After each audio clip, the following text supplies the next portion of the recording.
इस वीडियो में हम लूप को स्टडी करेंगे कि हमारे पास लूप क्या होती है। A type of control structure that repeats a statement और set of statement is known as looping structure. के ये हमारे पास किसी एक स्टेटमेंट को या सेट ऑफ स्टेटमेंट्स को रिपीट करवाता है, जिसे हम लूपिंग स्ट्रक्चर का नाम देते हैं। It is also known as iterative और रिपीटिव स्ट्रक्चर। इसे दूसरा नाम आइटरेटिव क्यों कहते हैं? क्योंकि ये रिपीट करवाता है। रिपीटिव स्ट्रक्चर ये हमारे पास है। अब जरा हम इसके कुछ टाइप्स देखते हैं कि हमारे पास लूप्स की टाइप कौन से। तो पहली टाइप हमारे पास है counter control loop. This type of loop depend on the value of variable as counter variable. के ये हमारे पास किसी वेरिएबल की वैल्यू पर डिपेंड करता है जो कि काउंटर वेरिएबल होता है। अब इसके तीन पार्ट्स हैं हमारे पास कि initial value of the counter variable, increment और decrement of value, terminate condition के हमारे पास ऐसी कंडीशन जहां पर हमारी लूप क्या हो जाए, एंड हो जाए। एग्जाम्पल हमारे पास कि आई हमारा काउंटर वेरिएबल है और हमारी कंडीशन क्या है कि इसे 6 तक चलना है।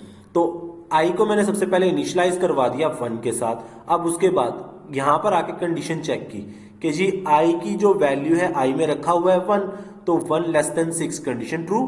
कंट्रोल लूप वाइल के पास आ जाएगा। जब एक मर्तबा कंट्रोल लूप की बॉडी के अंदर एंटर हो गया, ये उस वक्त तक यहां से बाहर नहीं जाएगा जब तक ये वाली कंडीशन फॉल्स नहीं हो जाती। अब जैसे कंट्रोल अंदर आया तो आउटपुट में हमें क्या मिलेगा, 1। नीचे आई में प्लस प्लस, आई में पहले आई में 1 था, अगेन उसमें एक इजाफा होगा तो हमारे पास आई 1 + 1 2। कंट्रोल यहां से मूव कहां पर कर जाएगा, हमारे पास मूव करके वाइल के पास अगेन आएगा। यहां पर आई की value 2 less than 6 condition true, अंदर हमारे पास ट्रू प्रिंट करवाएगा। उसके बाद नीचे आएगा आई में अगेन प्लस प्लस, आई में प्लस होगा 3, फिर अगेन ऊपर जाएगा less than 6 condition true, 3 print होगा।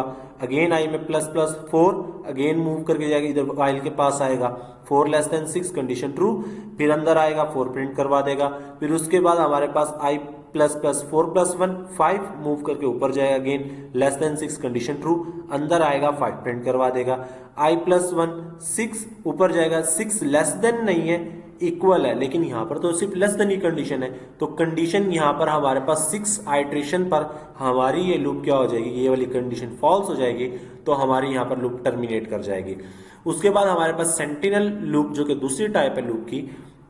This type of loop depend on the special value known as sentinel loop. कि ये हमारे पास स्पेशल वैल्यू पर डिपेंड करती है, उसे हम नाम देते हैं सेंटिनल कंट्रोल लूप का। एग्जाम्पल हमारे पास, जैसे मैंने नम को इनिशियलाइज कर दिया 0 से, अब 0 not equal to -1 condition true, loop के अंदर वो कंट्रोल आ गया। अब यहां पर आके वो नम की वैल्यू प्रिंट करवा देगा। प्रिंट करवाने के बाद नीचे आएगा, वो इनपुट मांगेगा कि जी इनपुट दे। अब यहां पर यूजर अगेन 2 एंटर कर देता है, मूव कंट्रोल यहां पर 2 not equal to -1 condition true, अंदर आएगा -2 प्रिंट करवा देगा, जो 2 आया वो प्रिंट करवा देगा। अब तीसरी आइट्रेशन में यहां पर यूजर -1 एंटर कर देता है, -1 इक्वल है, लेकिन ये कहता है नॉट इक्वल, तो कंडीशन यहां पर फॉल्स हो जाएगी, तो लूप हमारे पास टर्मिनेट कर जाएगी। लेकिन तब तक ये लूप चलेगी जब तक यूजर इस -1 को एंटर नहीं कर देता। तो चाहे वो ये लूप हमारे पास 10 टाइम चले, चाहे यूजर 20 टाइम चलाए, चाहे यूजर इसे 30 टाइम एग्जीक्यूट करे, चाहे इसे यूजर 100 टाइम एग्जीक्यूट करे, चाहे इसे हमारे पास 1000 टाइम एग्जीक्यूट करे, जैसे ही यूजर -1 एंटर करेगा लूप हमारी टर्मिनेट कर जाएगी, क्योंकि -1 is a special value in this loop. अब हमारे पास C++ में जो लूप्स इस्तेमाल की जाती हैं वो हमारे पास while loop, do while loop और फॉर लूप। आगे हम इन तीन लूप्स को फर्दर स्टडी करेंगे।